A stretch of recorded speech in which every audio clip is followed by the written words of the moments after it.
perkenalkan, kami mahasiswa Universitas Prima Indonesia, Fakultas Ekonomi Prodi Akuntansi. Hari ini kami akan menjelaskan sebuah fraud yang terjadi di suatu perusahaan, yaitu fraud korupsi. Fraud yang terjadi pada saat proses pengadaan barang. Fraud ini berfokus pada proses sewa atau beli pesawat dengan modus proses yang spesifikasinya diubah sehingga menguntungkan satu pihak. Kerugian negara. Total kerugian BUMN atau PT Terbang Tinggi senilai 9,37 triliun atau setara dengan 609 juta US dollar. Penyebab kerugian. Yang pertama, kontrak yang tidak efisien. Yang kedua, pembayaran di atas harga pasar. Dan yang ketiga, penggunaan pesawat yang tidak sesuai rute. Dua pelaku utama. Dari pihak internal ada Bapak Bima Sakti sebagai mantan direktur yang menjabat dari tahun 2005 sampai 2014. Peran Bapak Bima Sakti adalah membocorkan rahasia armada dan memanipulasi kriteria teknis untuk memastikan pesawat titipan yang menang. Dari pihak eksternal ada Bapak Surya Dharma sebagai makelar. Perannya adalah makelar yang menjembatani pabrikan asing, ATR dan Bombardier dengan PT Terbang Tinggi. Beliau menerima fee atau suap dari pabrikannya dan menyalurkannya ke pejabat. Fakta aliran uang. Kerugian mengalir ke pihak asing angka 9,37 triliun rupiah. Ini bukan dinikmati oleh Bima Sakti atau Surya Dharma penerima untung. Kerugian menjadi pendapatan tidak sah bagi koperasi dan perusahaan lessor atau penyewa pesawat asing. Mereka diuntungkan dari kontrak sewa dan beli yang sengaja dimahalkan dan disepakati di bawah tekanan Dirut Bima Sakti.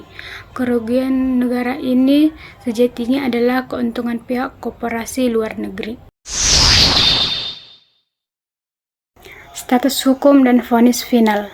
Bapak Bima Sakti, aktor internal, dinyatakan terbukti bersalah di Mahkamah Agung korupsi dan pencucian uang. Vonis final dana penjara 8 tahun, uang pengganti 2,1 juta US dollar, disita dari aset yang dicuci. Bapak Surya Dharma, aktor eksternal, sempat divonis bebas namun Mahkamah Agung menganulir dan menyatakan bersalah. Vonis final pidana penjara 6 tahun, turun dari 8 tahun tingkat pertama.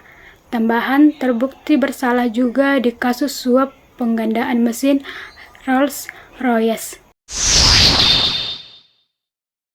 Opini dan analisis mengapa kasus ini bisa terjadi. Yang pertama, kekuasaan tunggal yang tidak terkontrol. Dirut atau Bima Sakti memiliki otoritas besar memungkinkan ia mengabaikan rekomendasi tim teknis dan memaksakan keputusannya. Yang kedua, kelemahan pengawasan internal, yaitu sistem audit dan pengadaan internal gagal mendeteksi atau menghentikan manipulasi kriteria. Yang ketiga, jaringan makelar BUMN atau Surya Dharma, adanya lingkaran dalam yang dibentuk untuk memfasilitasi transaksi ilegal. Dan yang terakhir, prioritas pribadi di atas perusahaan, yaitu keputusan strategis didasarkan pada keuntungan pribadi atau suap alih-alih efisiensi bisnis BUMN.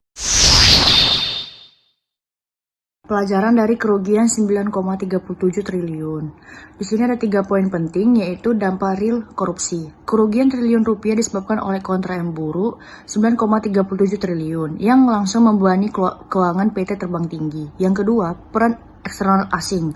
Kasus ini melibatkan kolusi dengan pihak asing dan korporasi multinasional. Dan yang terakhir, integritas BUMN adalah kunci.